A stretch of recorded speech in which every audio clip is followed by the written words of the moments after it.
Қайырлы күн баршаңызға. Бүгін сіздермен маргарита пиццасының үй жағдайындағы дайындалу рецептімен бөлісетін боламын. Видеоны асықпай соңына дейін көріңіздер. Рецепт ұнап жатса, лайк басып, достарыңызбен бөлісіңіздер. Және каналымды жоғалтып алмас үшін подписаться батырмасын басып, каналыма жазылуды ұмытпаңыздар.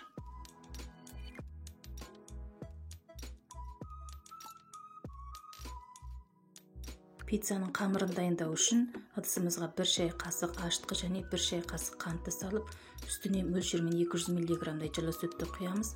Сосын ашытқымыз сәл көтерілем дегенше бірнеше минуттарға күте тұрамыз.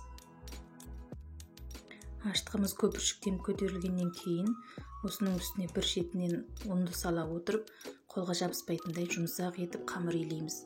Ұнды біріктіріп болғаннан кейін, ең соңында 2 ас қасық сұйық майды құйып, және де жақсылап тұрып илейміз.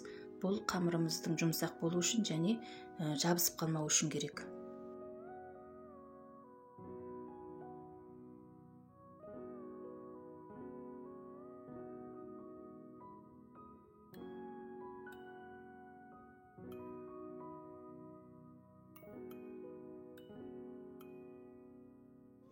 Сұйық май қамырға осылай сіңгенше жақсылап тұрып илеп аламыз. Сосын ыдысымыздың қақпағын жауып, жылылап орап, әбден көтерілгенше бір шетке қоя тұрамыз.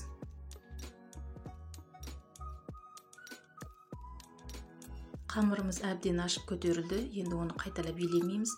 Духовканың табасына саламыз да, сол табамыздың көлемінде етіп қолымызбен жаймалап шығамыз.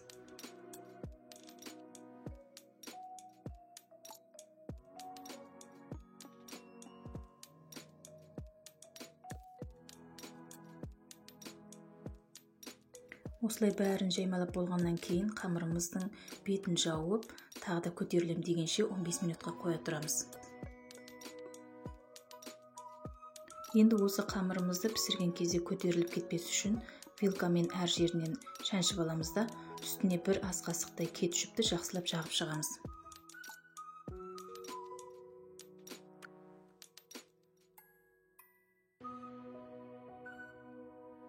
Енді осының үстіне дөңгелектеп туралған помидорды қалауымызша тізіп қойып шығамыз. Мен күздің кезінде алдын ала турап қатырып алған помидорды қолдандым. Осыны 220 градуста қыздырылған духовкада пісіріп аламыз. 25 минуттан соң нанымыздың шеттері сарғайып осылай пісті.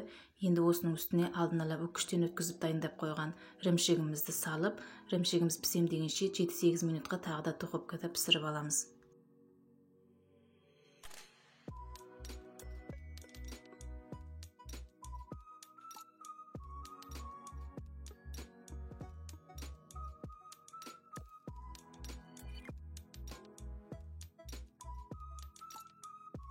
Мінекей пиццамыз да пісіп дайын болды.